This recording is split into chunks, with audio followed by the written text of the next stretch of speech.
नमस्कार दोस्तों, मैं अखिलेश विश्वकर्मा आप लोगों का स्वागत करता हूं आपके YouTube चैनल हिंदी अनमोल ऑनलाइन पर। दोस्तों, हम लोग हिंदी साहित्य के इतिहास में आधुनिक काल के अंतर्गत प्रगतिवाद को देख रहे थे।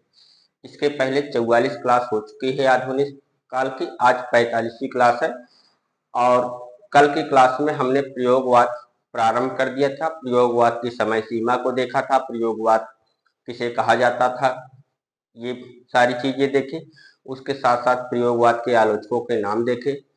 प्रयोगवाद शब्द का सबसे पहले किसने प्रयोग किया, ये सारी चीजें हमने पिछली क्लास में देख ली है। तो आइए शुरू करते हैं आज की क्लास संख्या 45 और देखते हैं प्रयोगवाद के संदर्भ में महत्वपूर्ण तथ्य।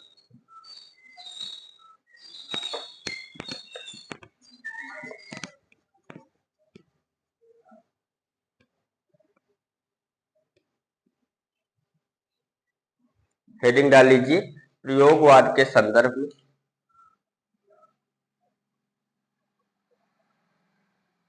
प्रयोगवाद के संदर्भ में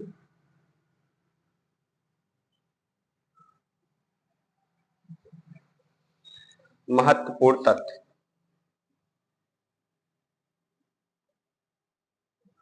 महत्वपूर्ण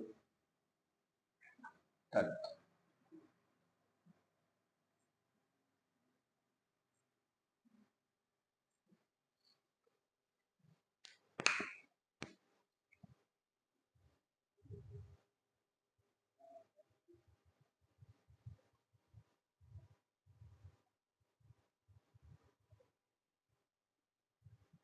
प्रयोगवाद के संदर्भ में महत्वपूर्ण तथ्य।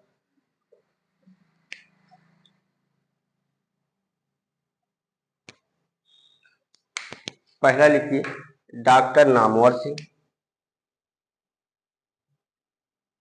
Doctor Namvar Singh,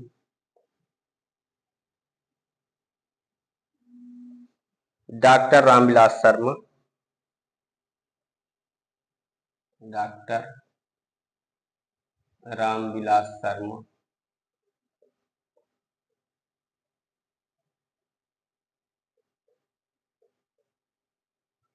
doctor Nagendra. Doctor Nagendra, doctor Namvar Singh, doctor Ramvilas Sharma, doctor Nagendra एवं डॉक्टर गणपति चंद्रगुप्त ने डॉक्टर गणपति चंद्रगुप्त ने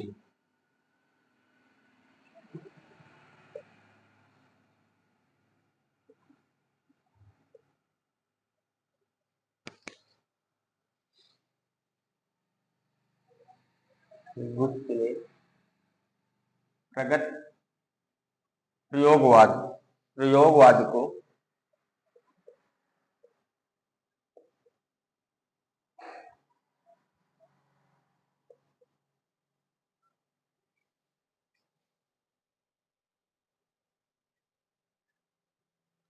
प्रयोगवाद को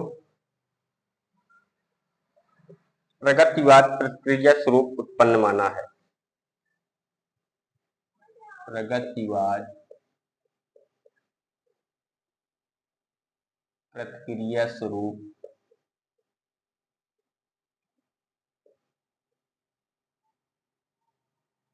उत्पन्न माना है।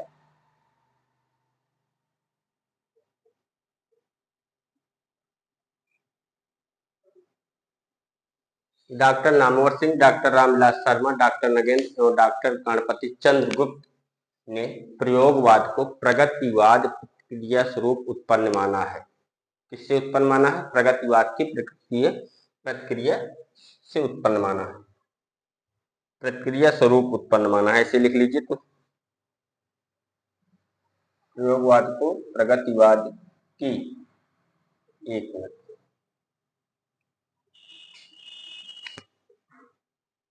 की प्रक्रिया स्वरूप, थोड़ा सा सरल हो जाएगा सब। प्रक्रिया स्वरूप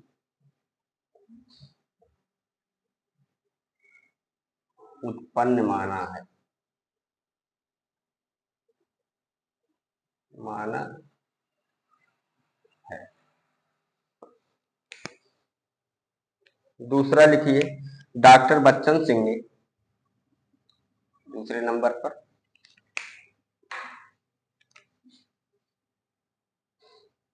डॉक्टर बच्चन सिंह ने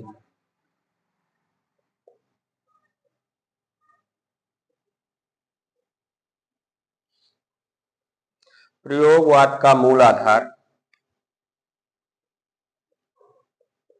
प्रयोगवाद का मूल आधार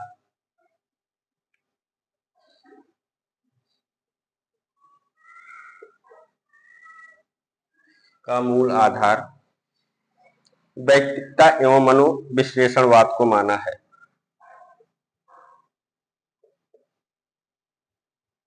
वैयक्तिकता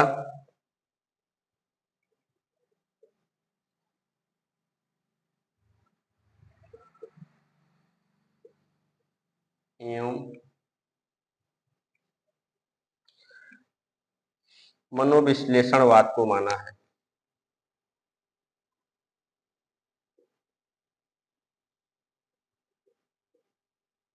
मनोविश्लेषणवाद को माना है।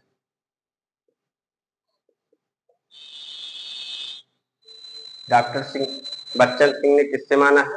वैयक्तिकता एवं मनोविश्लेषणवाद से माना है।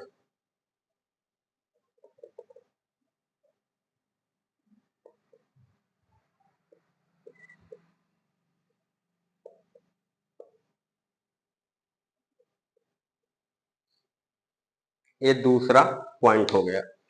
क्या है दूसरा पॉइंट? डॉक्टर बच्चन सिंह ने प्रयोगवाद का मूल आधार वैयक्तिकता एवं मनोविश्लेषणवाद से माना है। तीसरा पॉइंट लिखिए,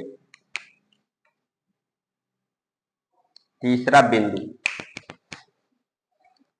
डॉक्टर गणपति चंद्र गुप्त ने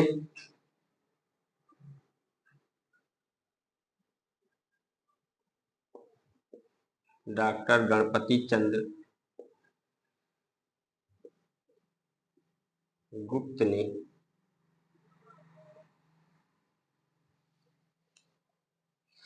प्रयोगवाद एवं नई कविता,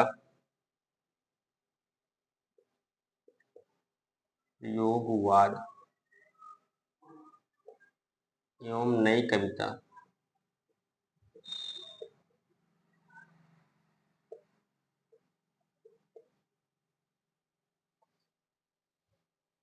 दोनों के लिए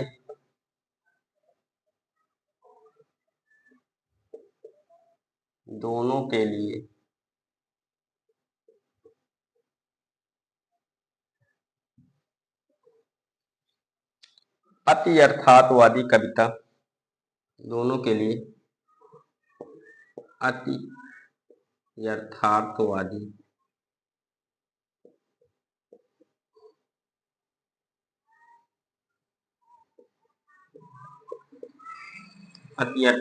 कविता संज्ञा का प्रयोग किया, संज्ञा का प्रयोग किया मतलब नाम का प्रयोग किया,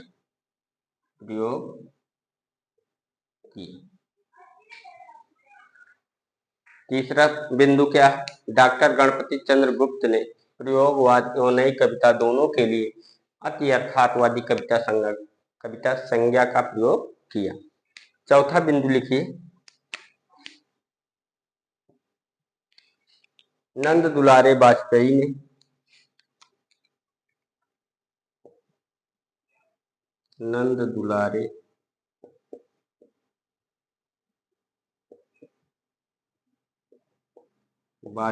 ने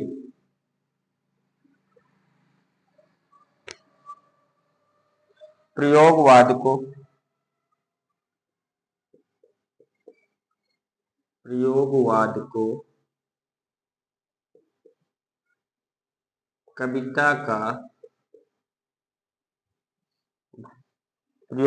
को कविता का भंजक कहा है, कविता का भंजक कहा है।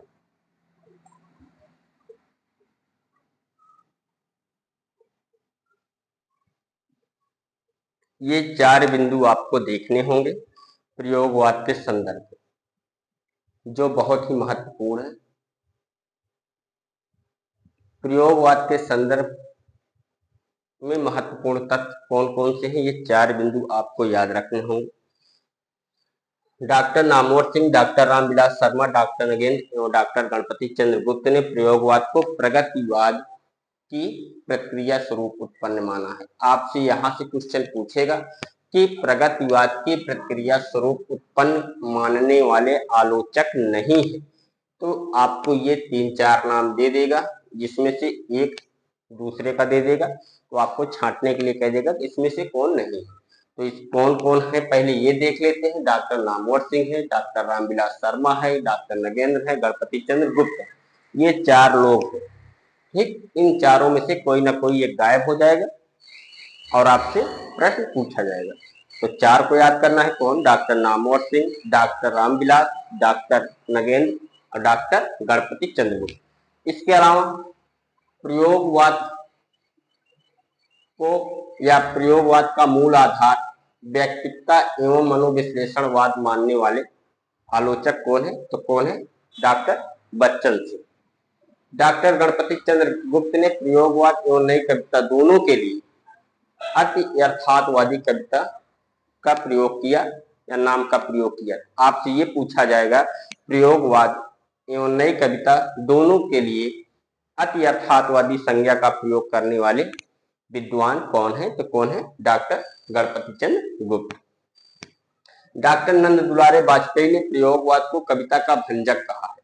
कविता का भंजक किसने कहा या किसे कहा जाता है? कविता का भंजक किसे कहा जाता है या कविता का भंजक प्रयोगवाद को किसने कहा? तो किसने कहा? डॉक्टर नंद दुलारे वाजपेयी ने कहा है। ठीक दोस्तों, इतना आप लोग लिख लीजिए, उसके बाद हम आगे बढ़ते हैं।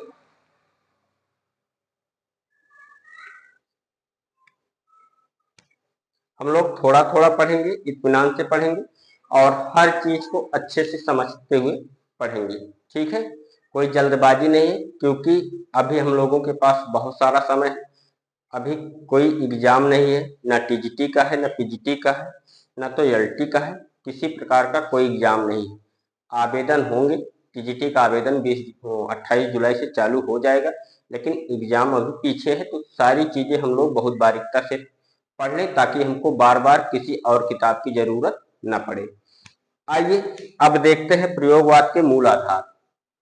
आपका नोट्स ही काफी होगा, आपको और किसी किताब की जरूरत नहीं महसूस होनी चाहिए। मैं इतना आप लोगों को दे दे रहा हूं। ठीक,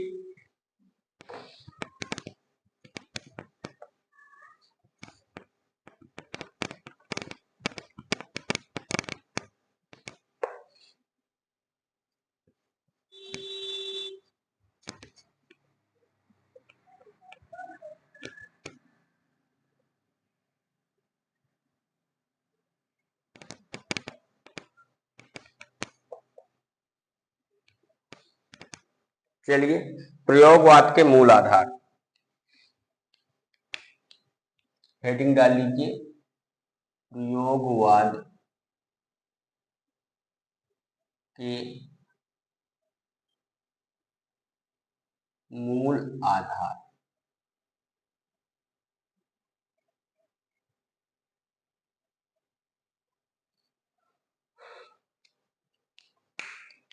नंबर 1, व्यक्तिकता एवं मनोविश्लेषणवाद। किसने कहा? डॉक्टर बच्चन सिंह। व्यक्तिकता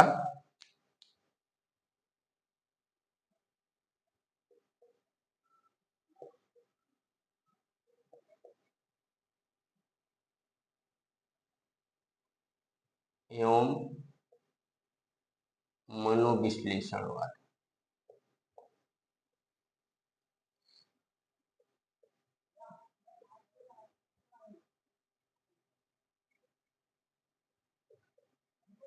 व्यक्तिकता एवं मनोविश्लेषणवाद किसने कहा? डॉक्टर बच्चन सिंह।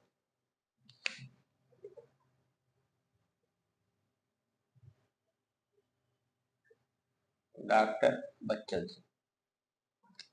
दूसरा, नवीन कल्पना। 2 नंबर पे लिखिए नवीन कल्पना।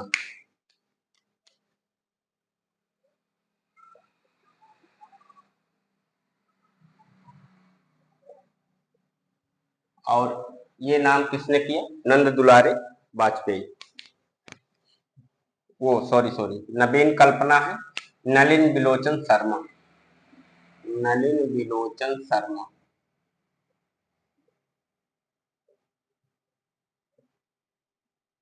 नलिन बिलोचन शर्मा जी। ठीक। नवीन कल्पना कौन मानते हैं?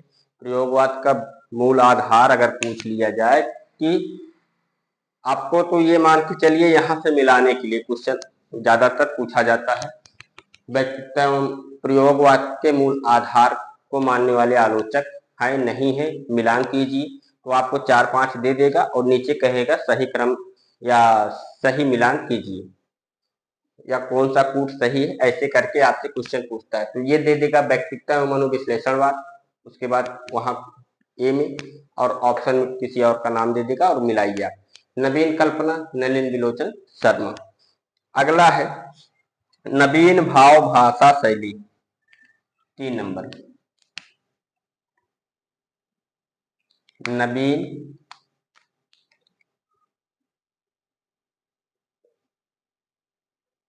भाव भाषा शैली, ये किसने कहा? ये कहा है नंद दुलारे वाजपेयी ने। नंद दुलारे वाजपेयी। ध्यान दीजिएगा, नवीन कल्पना पूछे नलिन बिलोचन शर्मा। नवीन इसमें भी है इसमें भी है, लेकिन इसमें क्या है? भाव भाषा शैली है, तो कौन आएंगे? नंद दुलारे वाजपेयी आएंगे। 4 नंबर पर लिखिए अति बौद्धिकता।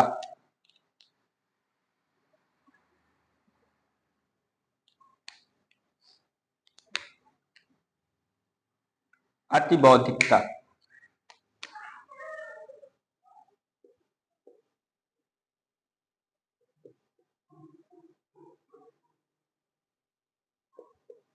अति बौद्धिकता।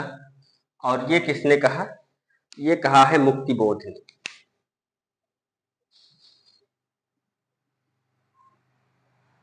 मुक्तिबोध।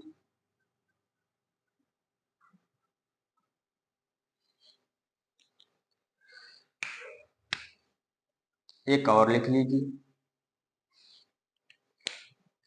सामाजिक मान्यताओं एवं कलाओं के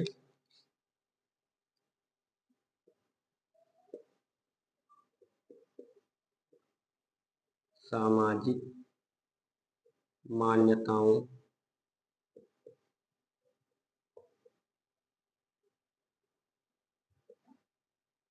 एवं कलाओं के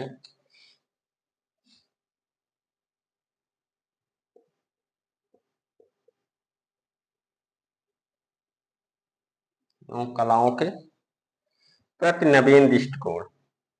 प्रति नवीन दृष्टिकोण, ये तो आपको पता ही चल गया होगा।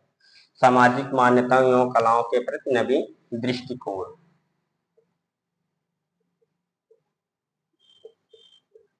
ये आपको पता चल गया होगा कि ये किसका है? ये है अज्ञेय जी का।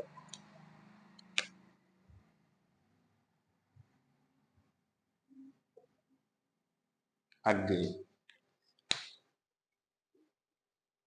चलिए दोस्तों, आप लोग लिखिए। प्रयोगवाद के मूल आधार को हम देखें तो 5 आधार को आज हम देखे हैं। इसके अलावा भी और हैं जिन्हें हमें जानने की जरूरत नहीं, इतने से आपका काम हो जाएगा। व्यक्तित्व एवं मनोविश्लेषणवाद डॉक्टर बच्चन सिंह। नवीन कल्पना नलिन बिलोचन शर्मा। नवीन भाव भाषा शैली नंद दुलारे वाजपेयी। अति बौद्धिकता मुक्तिबोध। सामाजिक मान्यताओं एवं कलाओं के प्रति नवीन दृष्टिकोण। तो आप लोगों ने लिख लिया है। चलो देखते हैं आगे। अब देखेंगे हम प्रयोगवाद की विशेषताओं। अभी रचनाकार नहीं देखेंगे, सबसे पहले देखते हैं प्रयोगवाद की विशेषताएं।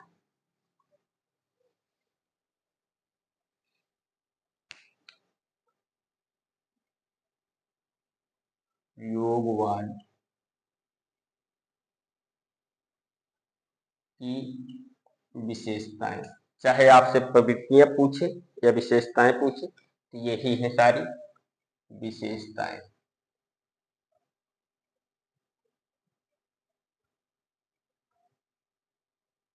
चलो लिख लीजिए, प्रवृत्तियां भी लिख लीजिए, क्योंकि आप लोग कॉपी करने में कुछ नहीं कहेंगे।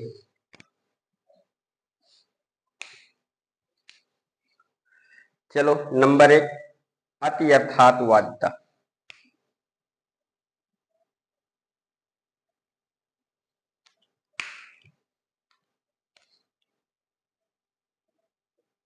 अति यथार्थ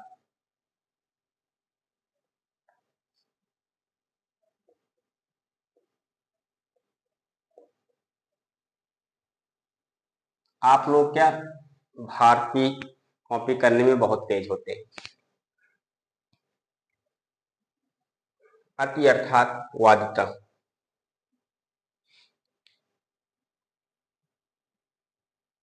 इसको वादिता बना लिया जाए। अति बौद्धिकता, ये भी किसकी प्रवृत्ति रही है? अति बौद्धिकता।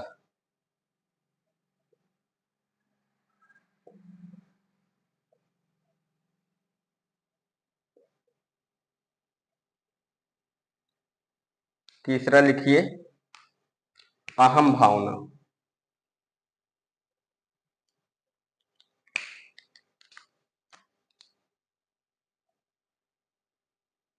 अहम भावना।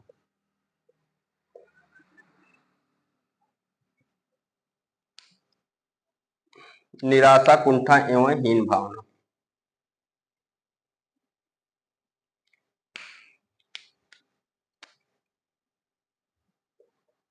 निराशा, कुंठा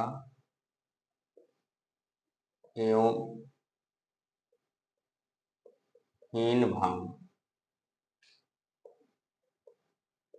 निराशा, कुंठा एवं हीन भावना।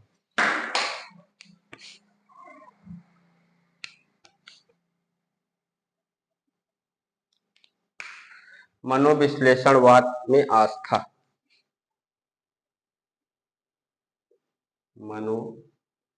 मनोविश्लेषणवाद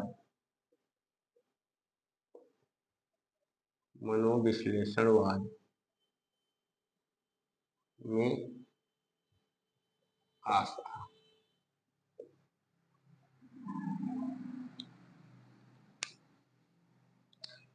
भाषा का स्वच्छंद रूप। भाषा का स्वच्छंद रूप भी देखने को मिलता है प्रयोगवादी। भाषा का स्वच्छंद रूप।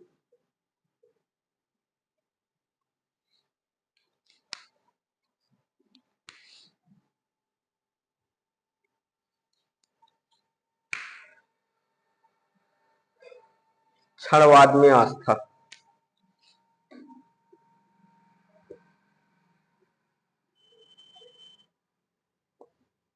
क्षणवाद में आस्था।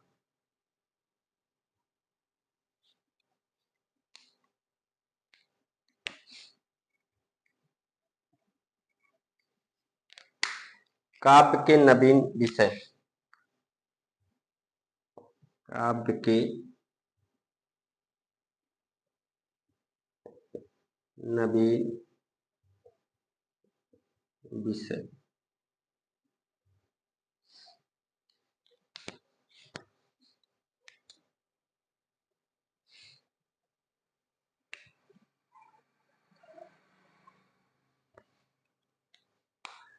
ईश्वर प्रति अनास्था का भाव। ईश्वर के प्रति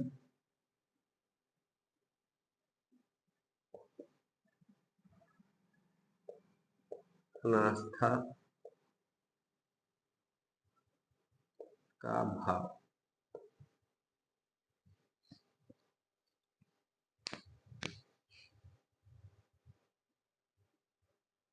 ईश्वर के प्रति अनास्था का भाव।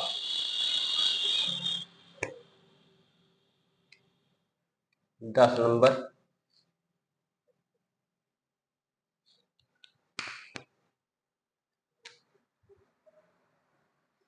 अंतर्द्वंद का चित्रण।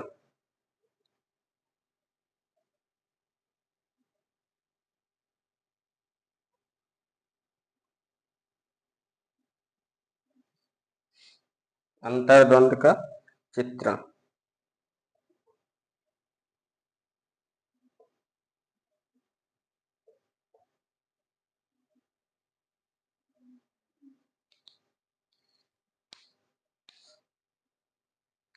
निरंतर प्रयोगशीलता। 11 नंबर पर लिखिए निरंतर प्रयोगशीलता।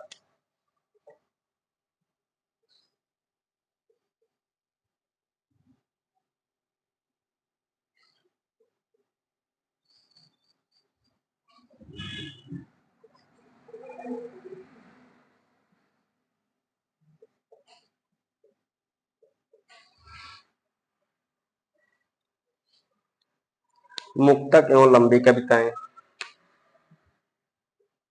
ये भी इसकी विशेषता है। मुक्तक एवं लंबी कविताएं।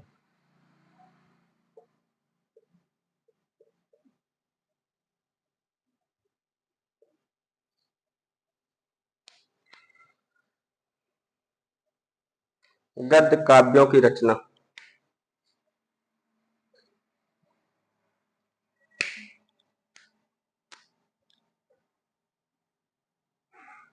गद्य काव्यों की रचना।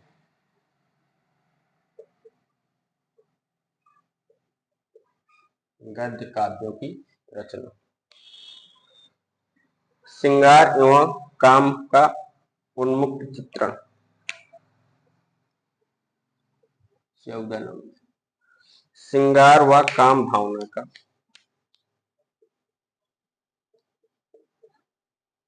श्रृंगार व काम भावना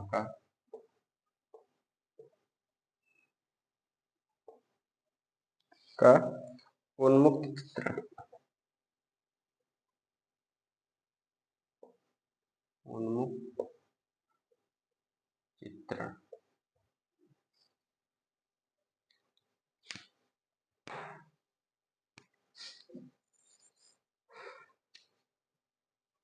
नवीन भाव, नवीन भाषा शैली एवं प्रतीकों का प्रयोग। नवीन भाषा शैली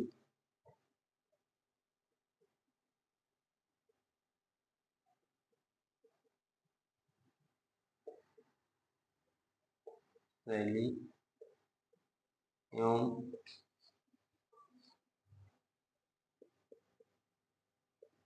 प्रतीकों का प्रयोग। नवीन भाषा शैली एवं प्रतीकों का प्रयोग। लोकहित की उपेक्षा।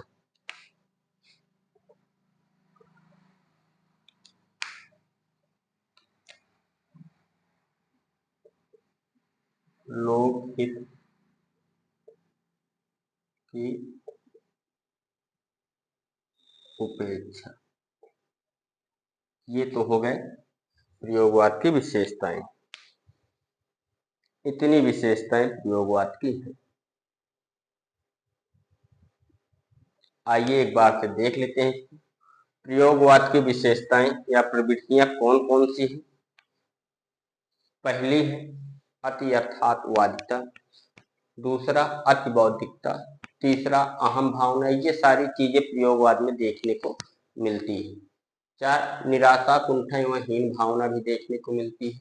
मनोविश्लेषणवाद में आस्था देखने को मिलती है। भाषा का स्वच्छंद रूप देखने को मिलता है। क्षणवाद में आस्था है।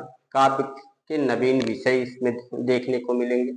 ईश्वर के प्रति अनास्था का भाव है। अंतर्द्वंद का चित्रण है। निरंतर प्रयोगशीलता है। मुक्तक एवं लंबी कविताएं हैं। गद्य काव्यों की रचना है। श्रृंगार व काम भावना का उन्मुक्त चित्रण भी देखने को इसमें मिलता है। नवीन भाषा शैली एवं प्रतीकों का प्रयोग। और 16वां नंबर है लोकहित की उपेक्षा। तो दोस्तों आप लोग लिख लीजिए।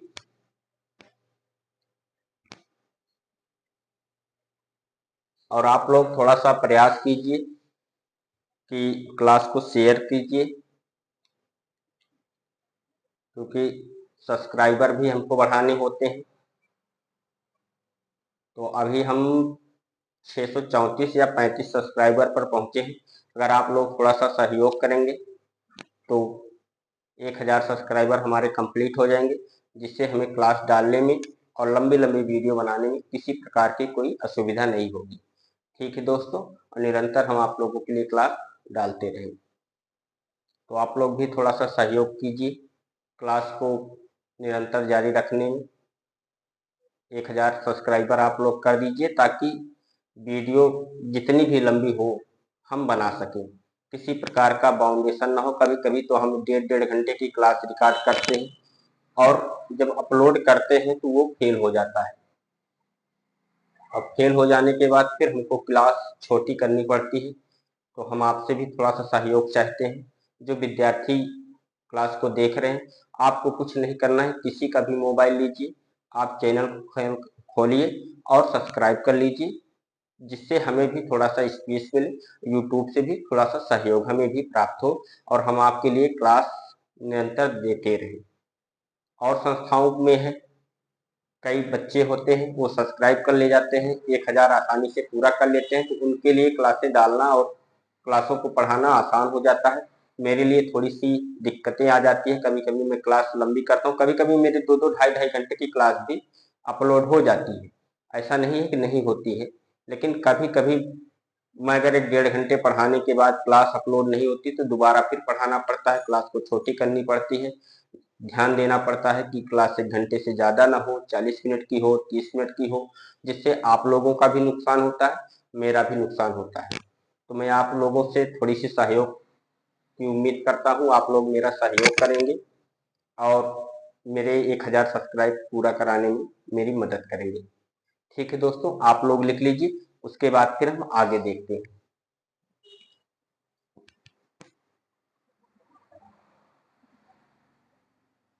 लिख लिया है? चलो आगे देखते हैं। प्रयोगवादी रचनाकारों का आरोही कालानुक्रम।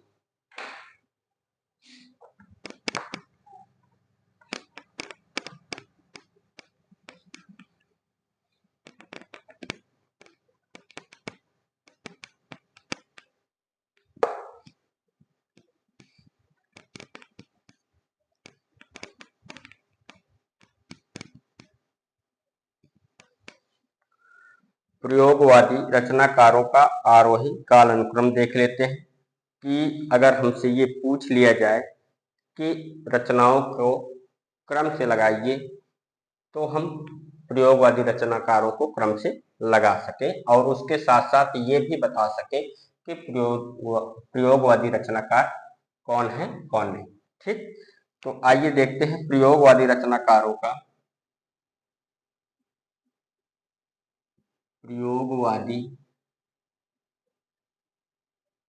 रचनाकारों का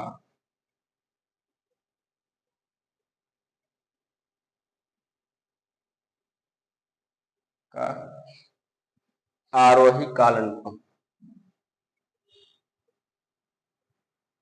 आरोही कालानुक्रम, इनको क्रम से लिख लेंगे। तो अगर हम कभी जन्म तिथि भूल जाते हैं और क्रम से हमको याद रहेगा, तब भी हम निश्चित कर लेंगे कि पहले कौन है और बाद में कौन है। और दूसरी चीज, अगर हम इनको याद भी कर लेते हैं तो ये भी पता चलेगा कि कौन है प्रयोगवादी रचनाकार? ठीक, तो आइए सबसे पहले देखते हैं अज्ञेय को। नंबर 1 अज्ञेय।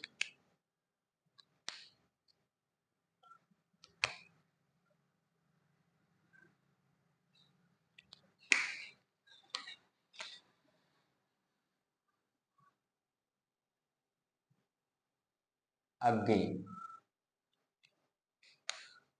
1911 से 1987।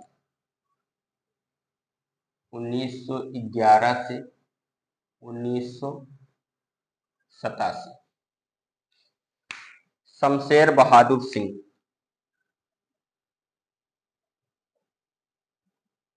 शमशेर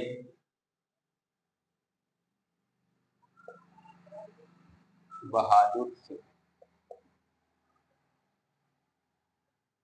शमशेर बहादुर सिंह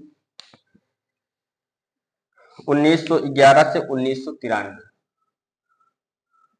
1911 से 1993।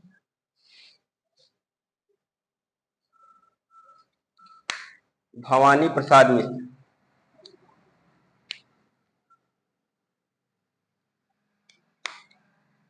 भवानी प्रसाद मिश्र।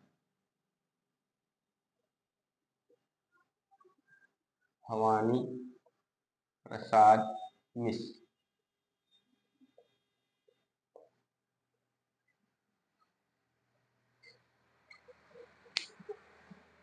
1914 से 1985। 1914 से 1985। मुक्ति बोध 1917 से 1964। 4 नंबर पर कौन है? मुक्ति बोध। मुक्ति बोध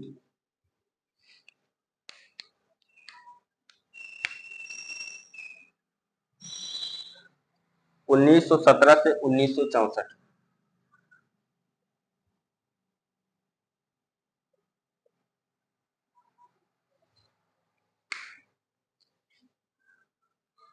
प्रभाकर माचबे।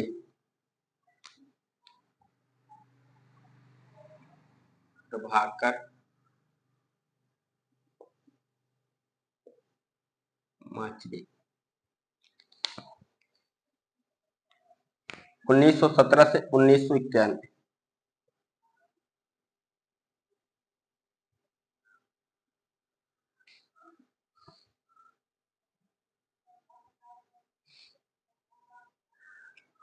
भारत भूषण अग्रवाल।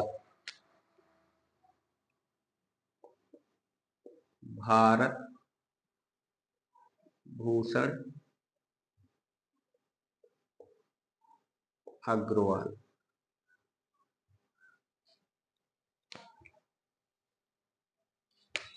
1919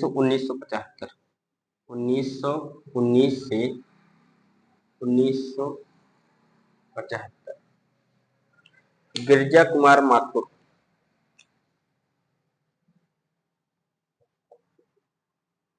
गिरिजा कुमार माथुर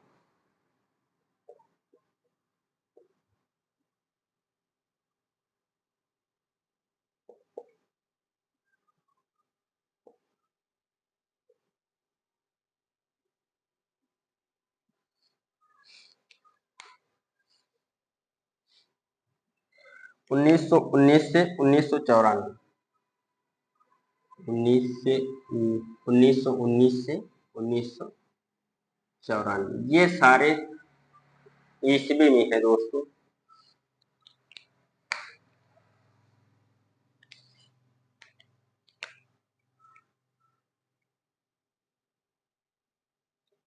नरेश मेहता।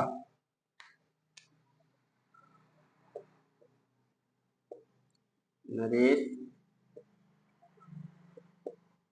मेहता और इनका समय है 1922 से 2002। 1922 से 2002।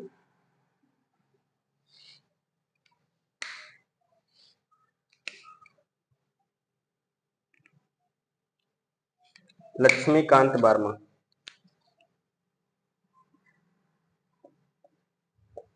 लक्ष्मीकांत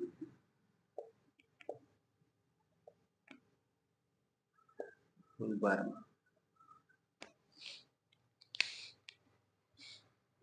1922 से 2002। 1922 से 2002।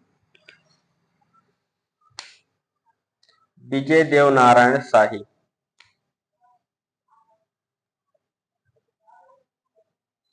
विजय देव नारायण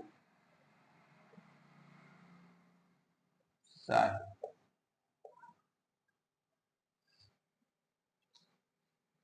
ये शाही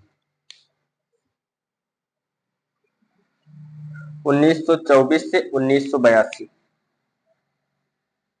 1924 से 1982। 10 नंबर। 11 नंबर पे देखिए, एक बार चेक कर लें। विजय देव नारायण शाही आप लोगों को दिखाई पड़ रहे हैं कि नहीं? 1924 से 1982। ठीक, थोड़ा सा और इधर लिखेंगे तो दिखाई पड़ेगा आप लोगों को। धर्मवीर भारती। धर्मवीर भारती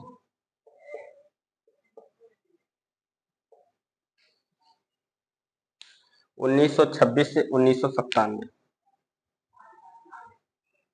1926 से 1997। सर्वेश्वर दयाल सक्सेना।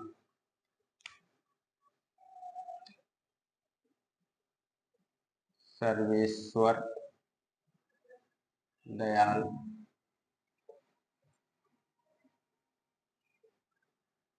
सक्सेना।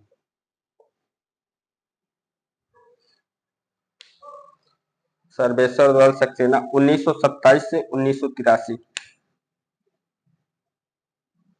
1927 से 1983।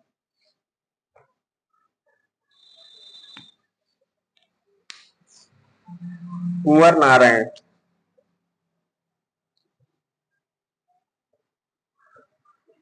कुंवर नारायण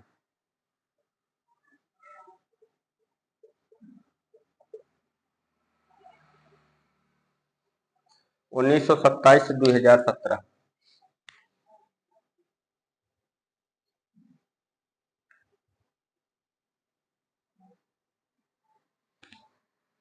श्रीकांत वर्मा। ओ, श्रीकांत के पहले लिख लीजिए रघुवीर सहाय। ये 29 में है रघुवीर सहाय, श्रीकांत 31 में। तो सबसे पहले किसको लिखते हैं? रघुवीर सहाय। रघुवीर सहाय। इनका जन्म 1929 से 1940, 1990। 1929 से 1990। इसके बाद श्रीकांत वर्मा। 10, 11, 12, 13, 14, 15। श्रीकांत वर्मा।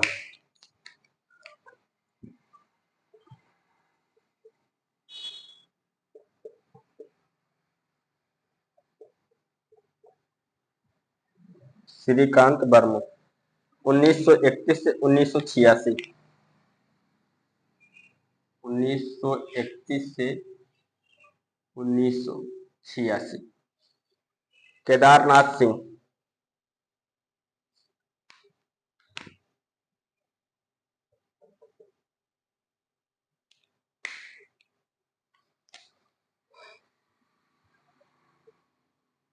केदारनाथ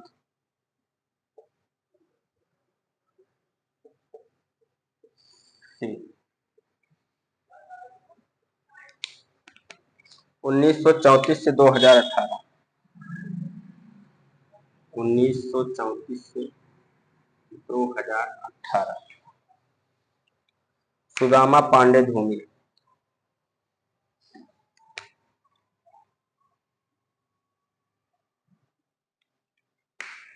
1936 से 1975। सुदामा पांडे धूमिल।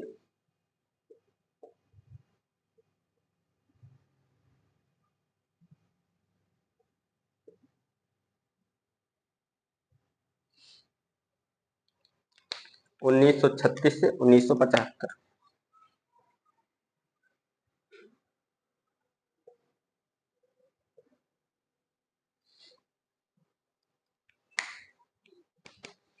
प्रयोगवादी रचनाकारों का आरोही कालानुक्रम हमने देखा। पहले नंबर पर कौन है? अज्ञेय। जन्म कब है? 1911 से 1987। निधन हुआ जन्म 1911, निधन 1987। शमशेर बहादुर सिंह 1911 में जन्म और 1993 में निधन। भवानी प्रसाद मिश्र 1914 में जन्म, 1985 में निधन। मुक्तिबोध 1917 में जन्म, 1964 में निधन। प्रभाकर माचबे 1917 में जन्म, 1991 में निधन।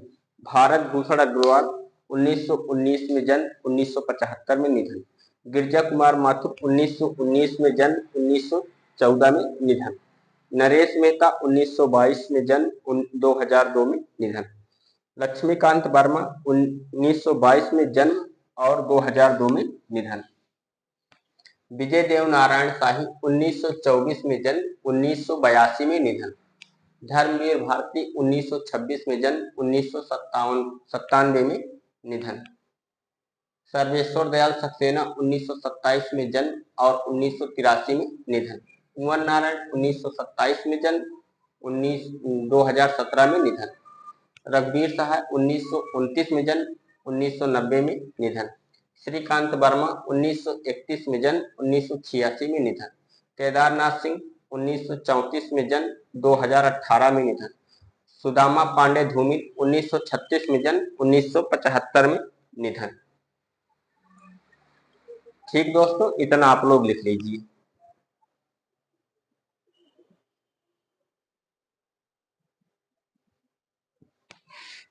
इतना आप लोग लिख लीजिए। उसके बाद हम कवि को कल चालू करेंगे, क्योंकि क्लास लंबी हो जाएगी तो दिक्कत हो सकती है। ठीक, और हमें उम्मीद है आपको हमारी बात समझ में आई होगी। ये आपका चैनल है, इसका विकास, इसका प्रचार प्रसार सब आपके हाथ में। मेरा प्रयास यही रहेगा कि मैं आप तक क्लासें पहुंचाता रहूं, लेकिन आप लोग भी थोड़ा सा प्रयास कीजिए कि आप तक क्लास पहुंचती रहे, क्लास को रोकना ना पड़े, किसी प्रकार की कोई समस्या न उत्पन्न हो। और आप लोग इतना सहयोग कर सकते हैं। हर घर में, आज के ज़माने में तो हर घर में 2, 4, 5 मोबाइल तो होती होगी। कहीं दूर नहीं जाना है, केवल अपने ही मोबाइल पर आपको देखना है और किसी और के मोबाइल पर नहीं जाना है। अगर यार दोस्त मित्र हैं तो आप कर सकते हैं, नहीं तो कोई बात नहीं। ठीक दोस्तों, तो आज की क्लास यहीं पर समाप्त करते हैं। मिलते हैं अगली क्लास में। तब तक के लिए नमस्कार दोस्तों। जय हिंद। लाइक और शेयर करना ना भूलिएगा।